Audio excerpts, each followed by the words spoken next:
All right. Hello. Welcome to this episode of the Marketing Guides for Small Business podcast. I'm Paul Barthel, I'm joined by Dan, Ken, Ian, and Jen. And today we're going to be talking about a hot new trend, and that's hiring a fractional chief marketing officer, fractional CMO. And today we're joined by Casey Stanton, who is one of the foremost experts in building a business as a fractional chief marketing officer. And after working in a marketing agency for almost a decade, he had a stint as a professor of marketing at Tulane University. Then leaving New Orleans in search of their next home, him and his wife and their little puppy set sail on a 3-year city dating adventure in an RV driving across the US and Canada. And then a few years ago, Casey and his family moved to Philadelphia, where he runs the premier fractional CMO educational and support company, CMOx. Casey, welcome. Hey, thank you. Really excited to be here. Yeah. All right. Ken, I'm going to start with you. Okay. So go and... Okay, Casey, I thought you left us for a minute there. I'm right here.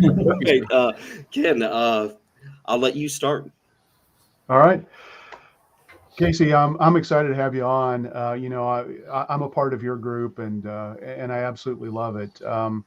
But I think it's going to be really helpful for our audience if you can just kind of talk about what is the role of a fractional CMO or chief marketing officer, and also are there niches that you think work better for somebody who's interested in moving into a fractional CMO type of a role? Yeah, really great question. So the first thing that any marketer should consider when they're listening to this is like you can ascend to the top role in marketing, and it's to be the CMO, the chief marketing officer. And the CMO's role is to lay out the strategy for the business. It's pretty straightforward. The CMO should not be confused with the marketing department of one, which often happens in smaller organizations when they first hire a marketer and they want a strategist, an implementer, copywriter, social media manager, email technician. They want someone to install analytics in their WordPress site and yada, yada, yada, right? We're talking about a proper chief marketing officer. So a fractional chief marketing officer is just a CMO. That's what it is. They're just the chief marketing officer, and they happen to work for multiple companies. And the reason for that is because the company that they're working for doesn't need a 40 or 50-hour week CMO. They just need a 10-hour week CMO, or they need someone to lead the marketing strategy and build the team and champion the team to move forward. And that might only be a couple hours a week or a couple hours a month. It just isn't the 40 or 50 hours of a full-time in-house CMO. Does that make sense? Yeah, absolutely. Absolutely. Do you see that as a trend that's accelerating due to the COVID economy? And oh yeah, I think there's a lot of acceleration happening. There's a couple reasons. We're recording this right now in November of 2021. So I think we're moving into the most significant hiring time for fractional CMOs. And if you just look at the pressures that COVID has created, they're kind of unbelievable. So first, let's just talk about like who led the fractional game. And I think it's lawyers. Years ago, an organization might have a full-time in-house counsel, and then they move to having outside general counsel. So they have a lawyer down the street or across the country that is on retainer for 10 or 15 or 20 hours a month to support them. I mean, that's a model that we all kind of just like take for granted, right? I mean, we also kind of have like fractional, I guess you could say like, gig-based people who do our landscaping. You don't have a full-time person that works for you. You don't have an estate. I mean, you might have an estate. If you do, I think invite us all out there. Yeah. So we're seeing some of this like fractionalization that's already been in the market. And then our friends over on the financial side, the chief financial officers, I think they did a really great job of becoming like kind of leading the pack here of the C-suite of having fractional CFO services. And I think now is the high time for marketers to do the same. So that's the first thing that was happening well before COVID. And then after COVID, through COVID, what's happened is organizations that have never sold online, that have been reluctant to leverage marketing, they're realizing that, oh, shoot, we actually have to sell online. And right? They can't sell face to face anymore. So that's been an issue. So they know now that they need this online marketing thing, even if they've been hiding from it. And there's enormous companies that have been hiding from it, that might have a traditional outbound sales team that just don't use marketing, that the marketing person in those organizations, she produces like collateral, right? It's a single person and she makes a flyer for the salespeople. Like that's been their marketing. And now they're realizing like, oh crap, for us to actually capitalize on this market of people like being available to purchase online, we need to have like better content. We need to like really think through this. So that's happening. And then the third piece, so the first piece is what like the lawyers and the fractional CFOs did. The second piece is like everyone now selling online. The third piece is the remote work environment. Organizations that 18, 20 months ago said, I will never hire our team remote. No one will get anything done. Actually realize that the quality of life is pretty high. Quality of output is pretty high. They don't have to spend the same amount of money on like cleaners and overhead. In Philly, I'm seeing on like the local CEO group, all of these companies shedding all of their office space. Hey, we've got a 50 desk office and we're looking for someone to lease it because we only need 10 desks. So that's happening. And I think that's going to fundamentally shift work for a long time. So remote work is going to happen. It's going to persist for a long time. So I think all of those three things are really putting a lot of pressure on organizations to have better marketing strategy. And to do that, they need to hire a CMO. And the final piece of this is they can't hire a CMO because a CMO is a $250,000 a year role, plus benefits, plus equity, plus, and they just don't need that. If they pay $250 plus the benefits and everything, they're not going to have the cash left over to actually deploy the marketing campaigns that the CMO comes up with. So they'd much rather spend half that or less, and then be able to leverage that the marketer's ideas and strategies and get them implemented. Does that make sense? Yeah, absolutely. Yeah, I think it's high time right now, if you're a marketer, to elevate to the top role and become a marketing strategist and serve multiple clients as the CMO. It's a ton of fun, ton of leverage, and I think you get a lot of you become notable. You become known for a thing instead of just being an employee inside of an organization or just being an agency owner. Yeah. I have two questions for you. The first one actually kind of bridges out of what you were talking about. Are there particular types of businesses that are more looking for fractional CMOs more than others, like in certain industries? Yeah, great question. So I think generally speaking, across the board, any organization can handle a fractional CMO, right? Like the market will bear a fractional CMO just about everywhere. And the real question to ask yourself is, are there organizations in a niche or in an industry that have a full-time CMO? And if the answer is yes, then there are organizations that are potentially smaller than them or more nimble than them that are looking for a fractional CMO. So awesome. I think across the board, the answer is yes. However, I don't think it's prudent for a marketer to hop into a startup and act as a fractional CMO if they don't have cash flow from other paying clients. I think it's like a little too fast and loose. I recommend anyone inside the CMOx Accelerator to get like $20,000 a month in recurring business before you start swinging for opportunities that have a big upside. And the caution that I have for that is, if you look at this agreement, which is a pretty standardized agreement, anyone listening can go to the website fi.co/fast, fi.co/fast. And it's an agreement. It's kind of like a standardized agreement on how to have an advisor in your business. So if you look at that, you can have a seed stage or like pre-revenue seed stage startup, and the most you'll get from that is 2%. So the question is it worth betting your time in your effort and these years of your life on potential 2%? To me, the answer is no, until I reach a baseline of revenue, get my nut covered, have enough money for the things I want in life. And then sure, I can moonlight, I can take a risk, I can try to bring in some startup, equity, like sweat equity. That's fun, but I certainly wouldn't recommend that unless someone has enough capital to kind of cover everything else. Because odds are it's not going to work out, Yeah. Awesome. And the question I was really supposed to ask you, Casey, that was a personal one, because I was curious about which industries, are most, they have the appetite for this, right? Yeah. But we heard a little bit about your story on the intro, but how did you become a fractional CMO? Great question. So I was in a marketing agency. And how did I get into a marketing agency? I was on a date that went south and ended up talking to a guy in a bar because the woman I was on a date with didn't want to talk to me. And next thing I know, he and I worked together for a long time. And I started off as being just like a low-level marketer and worked my way up to project manager, sales, and then CMO of that organization. And I started doing marketing consulting for other companies.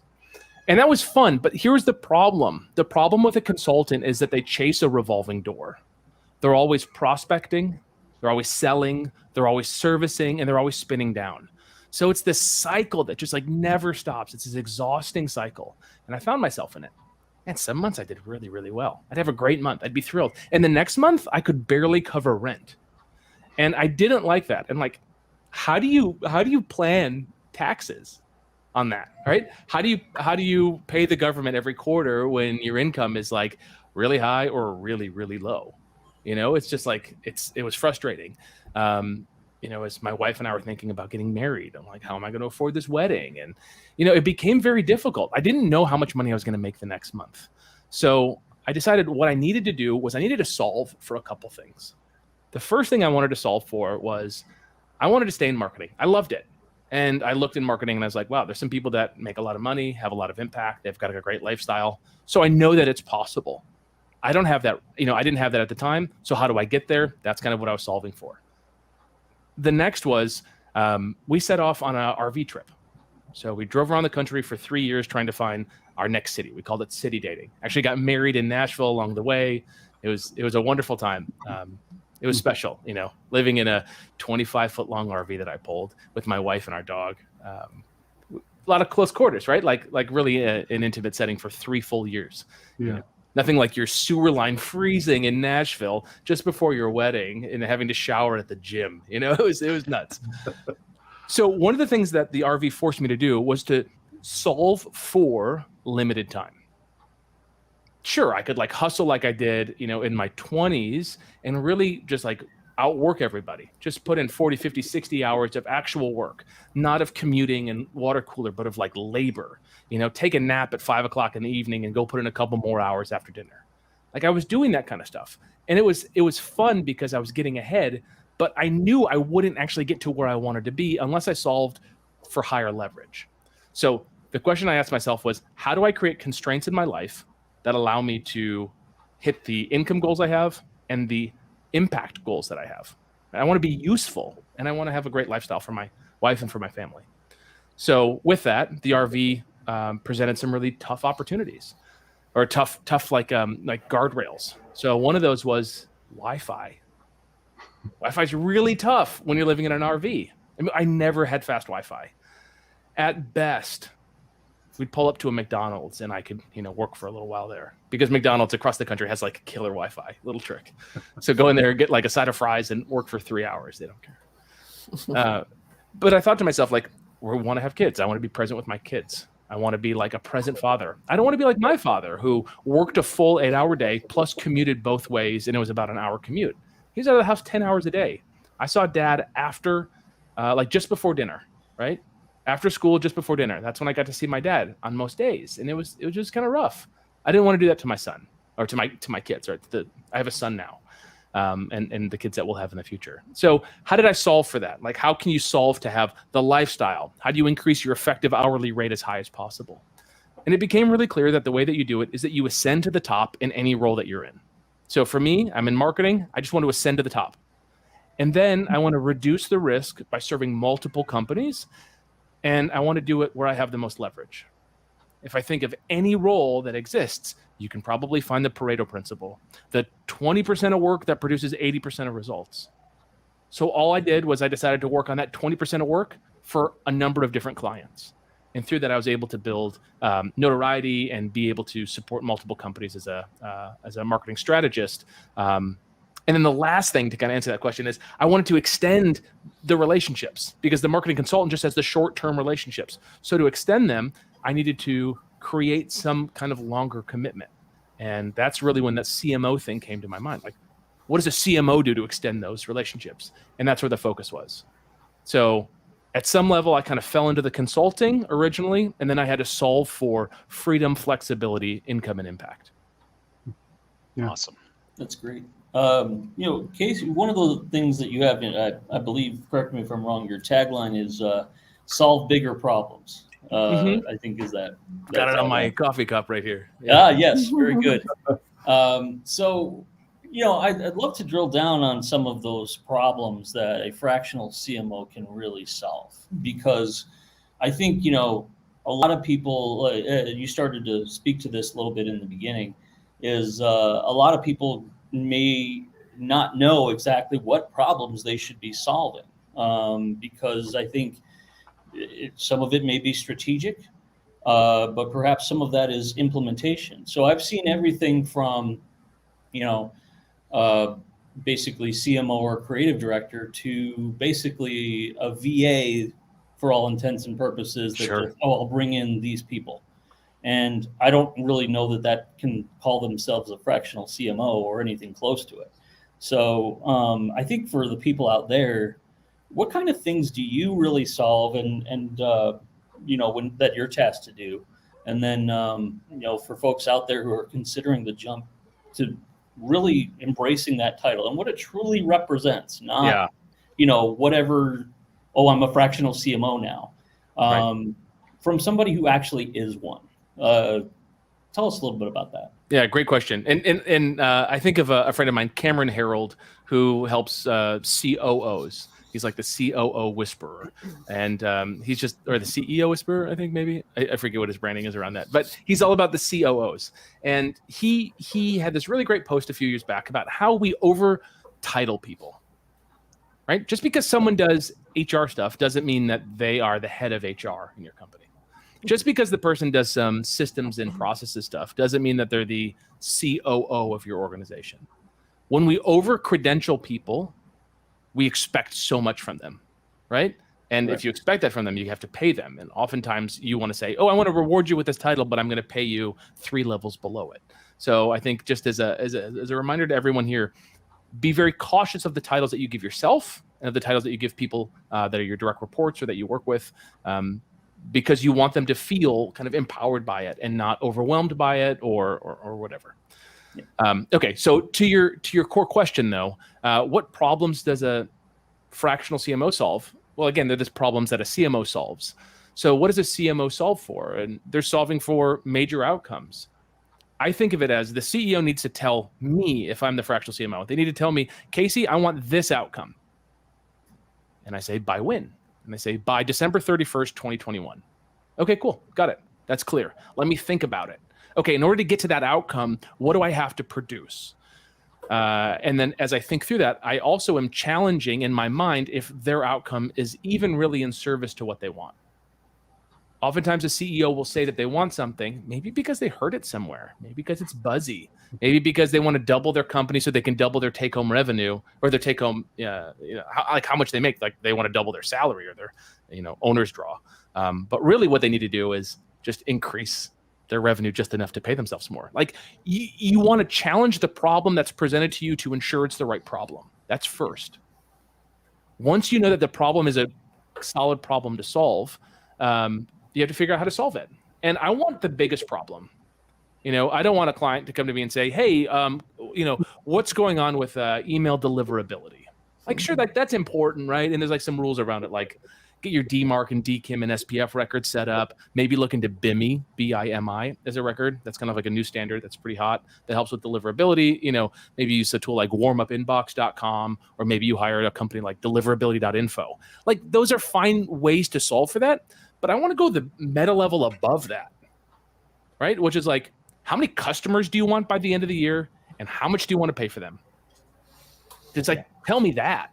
And then let me figure out if email deliverability is the issue, right? Yeah. So like, tell me, Casey, I want 1,000 new customers. I want the average cart size to be 10% above where it is right now. And I'm willing to pay $50 per sale, $50 per acquisition of a new customer, which is down 10% from last quarter. It's like, okay, you want 10% higher cart value, 10% lower acquisition cost in Q4 when CPMs are notably rising, right? Like, okay, that's a real problem to solve. So how do I think through that? What talent do I need? How do I know I'm on track or off track? And I mean, at the end of the quarter or at the end of the year, when you deliver that outcome, you'll deliver it if you're focusing on it every single day with stand-ups, every single week with weekly team meetings. You have good teams around you. You have a KPI scorecard that everyone can kind of rally around and track and see that they're on track or off track. Mm-hmm. And what I want is like a dogged, simple 1, 2, 3 things the marketing department has to deliver by the end of the quarter. I'll come up with subordinate pieces to that, and I'll tell individuals what they have to deliver. But I want the whole team to rally around 1, 2, or 3 deliverables, and that's it. And if we can have those things, oftentimes you can get adults in the organization to think like adults and self-manage and solve for their individual kind of component of those major outcomes. I love that, because I think it opens us up to the kinds of people we can work with, more so than what we might even originally think. Sometimes we look at this stuff and we go, okay, well, they don't have a marketing department, or they just have one person and that's it. Well, then I can help them, which is okay. But it sounds like you're saying is, hey, it's actually a good thing maybe in some instances, though, too, if they have 10 people or 15 people in that department, because you're solving problems at a higher level anyway than what any of those other people. Those are people who are great with the in the trenches, if you will, for the stuff that you're talking about. But you get to do the higher level and not necessarily worry about, how many posts should get out the door or this week on social media or things like that. I asked someone else to figure that out. Yourself. Yeah, exactly. I asked someone else to own that. I want them to come up with the strategy on it, and then I'll check it to see if their logic is accurate. But I want to give them that growth opportunity to come up with the strategy themselves. And if they're wrong, I'll spend the time to tell them why I disagree and challenge them and help them rewrite the strategy. But as you coach people into that, they become more self-managed, more effective. It's a beautiful thing. And it sounds like you're also bringing in a lot of good sales stuff here, sales intelligence. Even though the title is technically Fractional Chief Marketing Officer, there's definitely some selling concepts here that marketing people don't necessarily always think about the way they should. So. And what's interesting too is the term they're fractional. The organizations that I serve as the Fractional CMO for, they don't call me the Fractional CMO. They call me the CMO, right? Yeah. Everyone knows me as the CMO. And I think that's really important. They don't think of you as part-time. They think of you as being there for everything that's needed. And if there's more need that happens, it's either because you're not delegating effectively, or you need to increase the hours that you honestly work. And to do that, you probably need to get paid a little bit more. So that's, different organizations do different things. I want to talk to the idea of coming into an organization that has a lot of marketing people in the department. When you do that, it can feel scary to those people. And the last thing you want to do is, first of all, be a consultant, because consultants, anytime an organization, like the CEO's like, hey, we hired a consultant, everyone collectively rolls their eyes, right? Like no one wants a consultant to come in because it's a 4-letter word. That person's going to come in, they're going to give some lame boilerplate, frameworks, and they're going to do a bad job rallying people, and then they're going to disappear and never understand the nuance of why the organization hasn't been successful. Right? They're just going to come in with these high level things. So you want to dig in deep. So when you come into an organization, I always tell our fractional CMOs, when you go into an organization, the first thing that you say is, I'm not here to take anyone's job. Yes. I'm here to remove the roadblocks so you can be more effective. Some of those things that you might do for a larger organization is have everyone inventory all the work that they do, grade themselves on how effective they are at it, and then have an open conversation with everybody about a little trade. Let's trade work. Okay, I'm doing this thing and I'm really bad at it and I hate it. And the other person's like, I love that stuff. Can I do it? And if you do this kind of a draft of all of the tasks that happen, then everyone is really clearly in their vertical inside the organization, and they're doing tasks that they love doing. A client that I work with, that I've been working with for over a year, just a really wonderful team. Larger team with a marketing director. And when I stepped into that organization, no one ever took vacation. Vacation meant I'm not coming to the morning meetings, but I'll be available the rest of the day. Right? And I instilled a new rule, which was called phone in the microwave. Right? If you're going on vacation, put your phone in the microwave. I don't want to hear from you. People say stuff like, hey, I'll be around if you need me. And the answer is no, you won't. right? Like, no, like we all cover for each other. Within 3 months of working with that organization, every single person took a week-long PTO. It was tough. We all had to show up and support one another.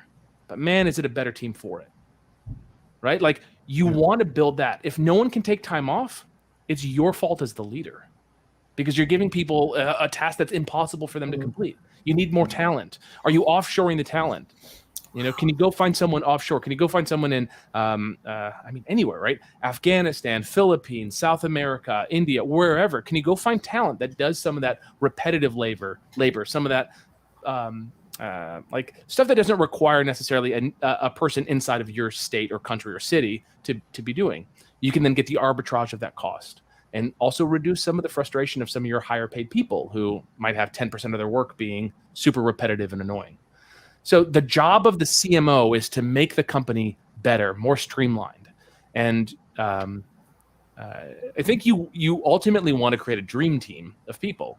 And these people are there to like rally around and support whatever the outcomes are that the CEO wants. And you want to be able to bet on that team every single time.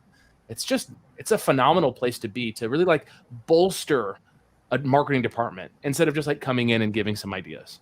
Yeah. That's great. Yeah. Casey, you said at the beginning that, you know, the way business is conducted has drastically changed in the last couple of years, but let's look at the future a little bit. Where do you see digital marketing jobs in 5 or 10 years or even 20 years, if that's not too far out? Yeah. So, okay, let's get a little nerdy. So I'm a big fan of Peter Diamandis. I was lucky enough to work on some of his book launches a few years back, and he's a futurist. He started the X Prize Foundation. The winner of the X Prize was purchased by Richard Branson and his Virgin Galactic. So Peter created, kind of incentivized this privatized space travel. I think in a lot of ways you could say like Blue Origin and SpaceX came because of the interest in space that Peter was able to kind of refoster.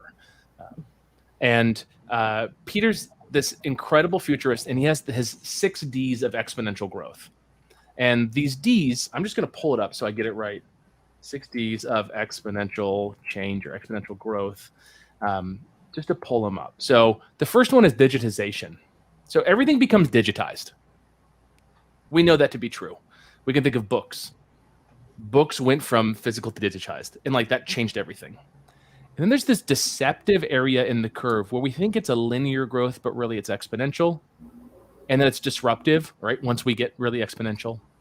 And then there's a rapid demonetization of the thing, dematerialization, and then finally democratization. And if we think of like the camera, Kodak invented the digital camera, and they saw the megapixel rating grow so slowly, it looked like it was linear, but in fact, it was exponential. They missed it. They were worried that they were going to lose developer chemicals and paper sales to a digital camera, so they didn't focus on it. And that deceptive end of the curve shot right into the disruptive. And as you know, like like right now there's a film shortage, you know, like digital cameras are everywhere. Then those cameras became demonetized. You know, I have cameras over here. Like I've got like a Mamiya TLR and a Linhof Master Technica. Like these cameras used to be these incredibly expensive machines, and then that price just diminished very quickly. The cost of a digital camera was very expensive, and then that just diminished very quickly. Now you go out and buy a cell phone, and I've got the iPhone, and these cameras on here are incredible. And the phone cost me $1,000, which is not a lot when you consider it's a phone, it's a calculator, it's a web browser, it's a camera, it's a video camera, it's all of these different things. And then the dematerialization, that everything kind of moving together, and then democratization. So knowing that this exists, I think that's like a really cool kind of way to look at things. Look at any industry. Let's talk about marketing specifically. I think we're seeing rapid demonetization of marketing implementer roles across the world. And the reason for that is, if you want anything in marketing, I can find someone to do it offshore. They might not do it as well as someone else could do it, maybe someone with more experience, but you can find it offshore. There's a website, dropkickads.com. That's a good secret. If you're ever stuck on like coming up with ad copy or like an ad design for Facebook ads or whatever, go to Dropkick Ads, tell them what you want, and they'll kick out like 8 ad variations or whatever the pack that you buy is. And are they perfect? No. Are they written by a top tier copywriter? No. Are they good enough for most businesses? Yeah, they really are. Right? So like that stuff's happening. You can look at Jarvis and these other AI copywriters. They can write decent sales letters. They're not perfect, but like they're better than nothing. And it's taking a lot of the lower end labor out of the market. I can go on a website like Penji, penji.co, which is local here to Philly. They're like a design pickle where you pay a flat fee and get unlimited designs a month. Very cool. So like now we're seeing designers that we can get very cheap. A designer that you would otherwise pay thousands of dollars in the US. Well, you can't get like a full-time in-house solid designer, illustrator for like less than 70 a year. And for $7,000 a year, I can get unlimited designs produced from Penji. Like that's really cool. So I think we're going to continue to see the demonetization of the tactic. So the tactician is going to start seeing that their rates, they used to charge $100 an hour. They're going to start seeing proposals that are only going to get accepted at 90 or 70 or 60 or 50. And they're going to become watered down by technology that exists, by platforms that make it easier. Just yesterday, I helped my sister-in-law set up a Google Ads campaign. Pretty simple, right? Anyone who's ever done a Google Ads campaign, couple headlines, couple description, link, couple keywords, like done, right? This is a simple one for a couple exact matches. Google made it so easy. Man, I haven't built a Google Ads campaign in a couple years because I delegate it now. And just like seeing how simple it was, I was thinking, we had to make all these different variations and we had to like write it on an Excel, spreadsheet or whatever. No, Google just like does it all for you. It was so simple. So this hard labor that we do as marketers, as tacticians, I think is becoming easier because of platforms. And then if it's not becoming easier, it's becoming easier to outsource to experts across the country or across the world.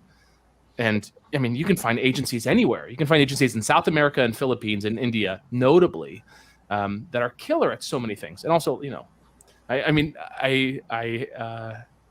last night, I wanted someone to design something for me just for like a personal project. And I found 2 women who were illustrators on Upwork and I hired them and I have the first comp back this morning. I mean, it's incredible. So I think we're going to continue to find that. And the only way to stay relevant is to move up, right? You can start your agency and like have all of these ad people under you. That's a model, but I think you have to move up strategically so that you can solve the bigger problems, stay ascended, be able to identify the better opportunities coming your way, be able to jump on them, support those organizations, make a bigger impact, and then leverage all this outsourced talent. And let's face it, I mean, some of these just take too damn long. I mean, that's just the thing is like the logistics of getting the product takes too stinking long. I mean, if you want to have a logo, you can have a logo. You can have like 50 different logos if you want within a week. And they could be, like you said, are they the best that ever, existed? Maybe not. But right. I think what you're getting at here is if we put ourselves as at least fractional creative directors, we're always going to see the work, totally. Not even just fractional CMO, but fractional creative director. We will see the work before it goes out anyway. So why mess around with, people who are going to take a long time, charge more money, and then have maybe 3 concepts at most to show versus these platforms that you're talking about. I mean, that's right. Like go to 99 Designs and you'll be able to get it too, right? Right. Say I'll spend $1,000 for this logo. They guarantee you're happy, and you go get 50, 60, 70 designs on it, and you choose your favorite. It's incredible. Yep. Yeah, and I remember listening to Dan Kennedy tapes. So Dan Kennedy, the marketer, for anyone who doesn't know, kind of one of the classical marketers who wrote. I mean, he didn't invent the sales letter, but he was one of the champions behind long form sales letters that emails to people and sell stuff. He's like the guy behind Proactive and other Guthy Ranker infomercials. Just a very smart marketer. And what I like about Dan's process is, let me see how to say this.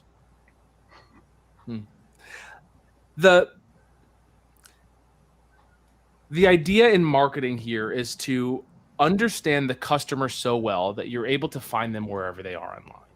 And you're able to satisfy what their need is. And you have to be able to test different ideas and avenues. When we think of what Guthy Ranker's done, I saw them at this event, Titans of Direct Response, and I got to see all of their data, and I don't have my notebook in front of me, but they tested something like 25 infomercials, like proper long form, hour-long infomercials in a year. Like 2 of them made over $100 million in sales.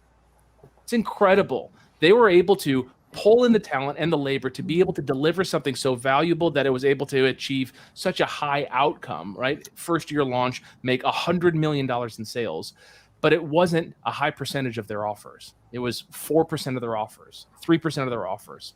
So as a marketer, we have to be able to create different variations of our content so that we can test it against the market and see what actually sticks and what works. Casey, I have a 2-part question for you. So first one, if I'm listening to this, I'm a marketing professional. I believe I'm ready for the next level. I'm ready to go out and be the fractional CMO. What kind of first steps advice do you have for that person? And then on the other side of the desk, for a company that's listening to this and going, you know what, that's what we need, our first fractional CMO. How do they go about finding and making sure they're going to do the right choice the first time out? Yeah, well, those are big questions. So the fractional CMO, the CMO needs to instill confidence. At the end of the day, I want people around me that protect my confidence. So Dan Sullivan says, and he's in Toronto too. He's just out in. Yes. I've had the pleasure of seeing one of his workshops. He's amazing. Great. I love him. Just like one of the best thinkers today. And honestly, everyone should subscribe to his Twitter. It just like drops these little nuggets, every day. And they're just like always so good. I'm like one of 5 people that comment on him. I just think he's the best. So Dan Sullivan, strategic coach. But Dan says that the role of the entrepreneur is, you must have your confidence protected. So what can you do to protect your confidence? Think of that as the marketer that you're going to support the entrepreneur. How do you protect their confidence? Right now, the thing that you should be saying to companies, if you're trying to swing and go win business as a fractional CMO, is you should say, I want you to have a confident strategy for 2022. It's a crazy market right now. We're just about to go into the holiday buzz. Now, I'm not here to tell you that we're going to put together a Black Friday campaign, right? That might be too short notice. But let's make sure Jan 1, you're rock solid and it's your best year ever with a marketing strategy where you're confident. If you come from the place of servant, like you're serving the organization, helping the executive achieve their outcomes, it gets, you win more. It's definitely more welcomed than trying to push something. Right? You're not trying to push fractional CMO services. You're trying to push helping make their dreams come true. A line I like to use is, my job is to bend you to your will. Not to my will, but to your own. You tell me what you want, and my job is to get you there. And every time that you try to, blow things up, I'm going to stop you and show you why that doesn't work and what we need to do differently. So that kind of champion for the organization is really needed. Another line that's really helpful is, no one wakes up for your organization every day and thinks, how do I help it grow? Right? I want to do that for you. I want to be the person that's in the role that helps you grow your business. I want to be aligned with that outcome. And what's cool is like, you kind of put yourself on the line there. You say, if I don't do it, I'm not good at this. I'm not the right guy for you. I'm not the right woman for you. So let me go. Like, we won't lock you into long-term contracts here. Let's go fight together. Let's go grow your business. And if it doesn't work out, I'll introduce you to someone that I think can help you. But like, I really think I'm the right person. So I think that's one thing that's really helpful. And then the other side of your question is, what does the company want to see? I think the company wants to see someone who's committed to their growth, someone who's aligned, someone who has clear outcomes that they can actually fight for and win. Like, not just like, quote unquote, grow the business or make customers happier or like whatever, acquire more customers. You want to have some clear measurable KPIs. How many more customers? By what time? How do you know it's successful? A really wonderful question to ask any company that you work with in the future as a marketer is, in 90 days from today, if you were thrilled with the success that we made, what would it look like? You tell me what would make you happy. And I'll tell you, 1, if it's possible, and 2, if I'm the right person for it. Right? And if it is possible and you're the right person for it, then just do it. And then the person's going to be happy. And if they're unhappy because they have the disposition of someone who's just like never satisfied, just remind them that they agreed that this would be satisfactory and you achieved it. And now you want to know what the next quarter needs to be. And you kind of present your ideas and things like that. The last thing for that organization is the organization should work with someone who's done it before. The best predictor of someone being able to help you is if it helps someone else already do it. So unless you're in this wild, blue ocean, brand new industry that's never existed before, if you're like coming up with NFTs for the metaverse for, like brain transfusions, right? Like, I don't even know. Maybe you need to just go find someone that's really smart. But for everybody else, go find someone who's done it before and get that person to help you. They might have done it before because they were lucky, but they have an edge that no one else has. And that's the person I think that's worth fighting to work with. And then hold them to high standards. Hold them to real standards of measurable growth. And if they're able to achieve it, you should be able to do the math on. People say on the back of a napkin. I do it on the glass door of my shower, like all the time, right? What's the math that you can write out for how effective that person has to be in order to get the outcome that you want? Okay. Just to follow up on that, you mentioned quarters. Is your recommendation that somebody signs on for a full year, a couple quarters? What's the length of time? Yeah. So, I personally don't want to take on a client for a full year until I know if I can help them and if I like them. The quality of my life is really important. I served clients for a while because I just needed business. And those clients weren't great. Had a lot of stress, had a lot of frustration, had a lot of late nights, had a lot of just like tension and anxiety. So I don't want that. I never want to put myself in that position. I want it to be a mutual relationship where they say, yeah, I'm in, or no, this doesn't work for me. Let's bail. I want them to be all in, and I want to be all in too. And I recommend all of our fractional CMOs that I train to do the same. But to do that, you have to have enough time with the client to have some kind of result generated. So that might be just an initial consultation that you're paid for to dig deep and develop a strategy. Or it may be something a bit more long-term where you're working together for 90 days. At the end of 90 days, always the first 90 days is just hairy.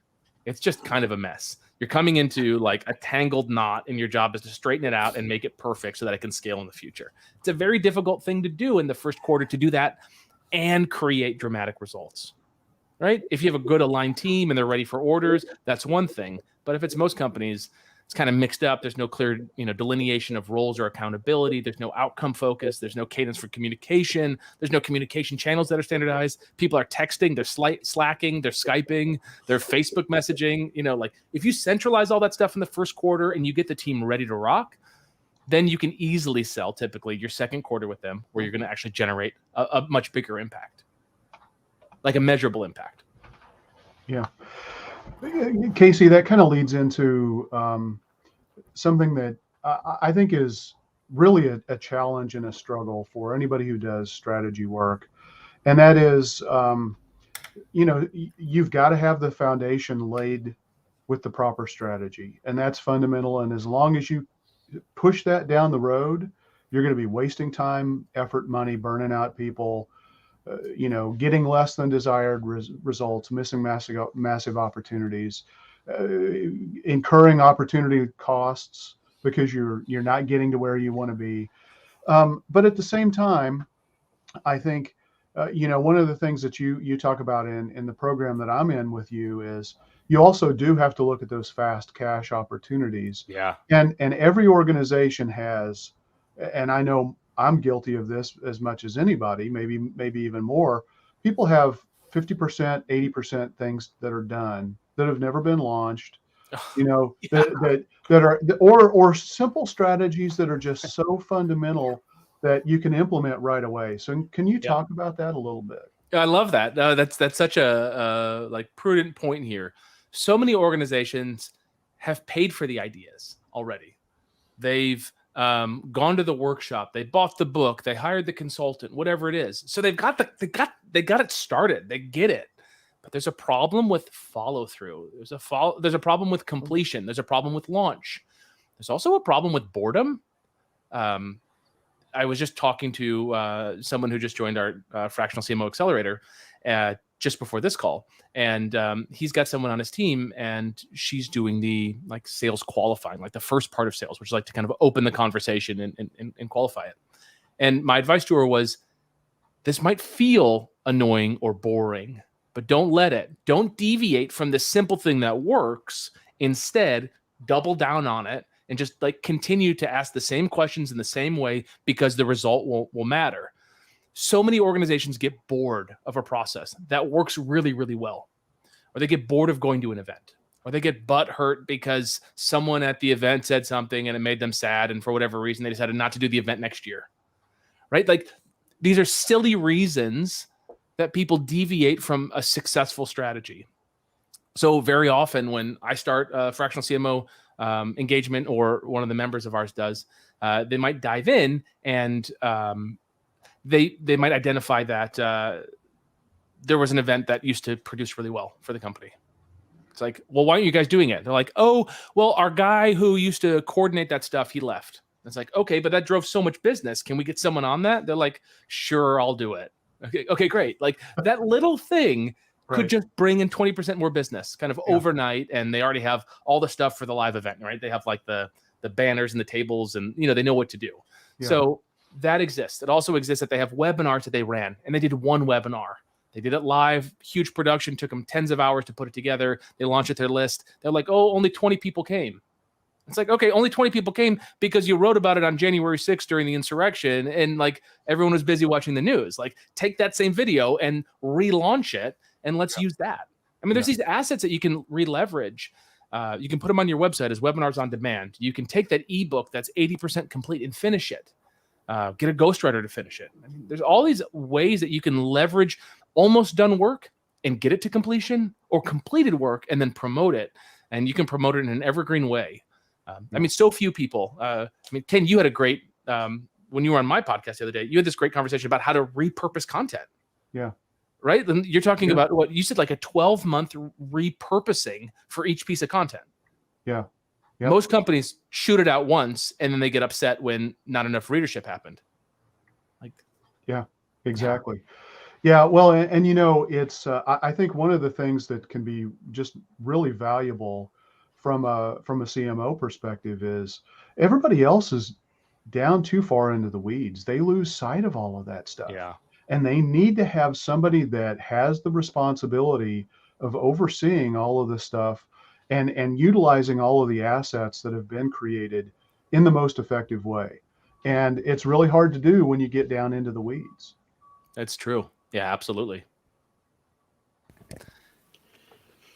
All right. This is a great topic. We could probably go on for another 45 minutes. We tried to keep this under an hour, and Casey, maybe you can come back for another episode sometime, but this is probably a good place to wrap it up for now. Yeah, great. Thank you so much for having me. Yeah. Absolutely. Does anyone have anything they want to add? And if not, Casey, how do people get in touch with you? Do you have anything you want to? Yeah, so there's one thing that I want to say, and like this is something that's been on my mind for a while, which is like, what's the future that I want for myself? More people. What's the quote? It's like people spend more time planning a vacation than they do planning their life. So I just want everyone here to ask themselves just like kind of one simple question, which is, where do you want to see yourself in the next 10 years, in the next 20 years? If you're still working at that time, right? And personally, I don't feel like I'll ever retire because I just want to work with companies. Like I love this stuff, right? And the way that I answer that question, it's a simple question. Where do you see yourself in 10 years, 20 years, 30 years, whatever? Set a timeline. The thing that kept coming up for me, sure, was like, oh, I live in a certain place. I've got a family that looks like this, whatever. But the thing on the business side that came up for me is I want bigger and better opportunities presented to me every single year, where I have the opportunity to say yes or no, and the upside is ever increasing. Like that's just think of that vision for yourself. What if you didn't have to go chase business, but the business came to you and you got to say, oh, that's a really cool project. It's not for me though, because I'm not wanting to work that hard right now, or I don't like that niche, or I don't like your attitude, right? So no, thank you. Or you pass them over to somebody else. But you want to be in a position where people come to you. So the question is, how do you become notable so that happens for you? And what kind of opportunities are those? So I think ascend to the top role that you are in. If you're a pay-per-click person, like ascend to the top and pay-per-click. I really think the next meta level is to solve a bigger problem, which is all the strategy work that you often have to do for free in order to sell your PPC. Or if you're an SEO company, you're like, oh, I have to give you all this free strategy just so I can sell SEO. So for the person listening, where can you solve bigger problems? Where can you elevate? And how can you put yourself in a position so that in 10 years, 20 years, 30 years, the quality of the opportunities coming to you passively are greater than the opportunities that you're chasing right now? I think that's just an important question to ask yourself. Yeah, absolutely. Yeah. So Casey, you mentioned your podcast. Can you tell people about that and how people can find out about that? Yeah, absolutely. So we've got the Fractional CMO Show. It's a podcast that we just launched. Second episode just dropped actually today. And we do a couple things on it. I interview fractional CMOs. So Ken's episode comes out here pretty soon. We talk about the fractional CMOs, how they got into the business, what they're doing, the kind of companies that they're working for. And it's really important, I think, that fractional CMOs are really tightly niched down because it helps them build notoriety, helps them get more word of mouth and generate more business that way, plus allows them to do other things that we talk about on driving new business and creating more impact. So we talk about that. Plus, I've got a bunch of episodes in the can that we'll be releasing that are shorter about lessons that I've learned from the clients that I've served. Just like little things that I kind of wish I would have heard before. They're in some levels like a message to myself 10 years ago that had I would have heard that or learned that, it would have propelled me to not make such a big mistake or, not take so long to get to the level of success that I wanted. So you can find that at fractionalcmoshow.com or anywhere they get your podcast. Just search for Fractional CMO Show. All right. Thank you, everyone. Casey, that was awesome. Thanks to all our marketing advisors here, and join us next week for another episode. All right. Great chatting with you guys. Take care. Thanks, Thanks, Casey. Casey.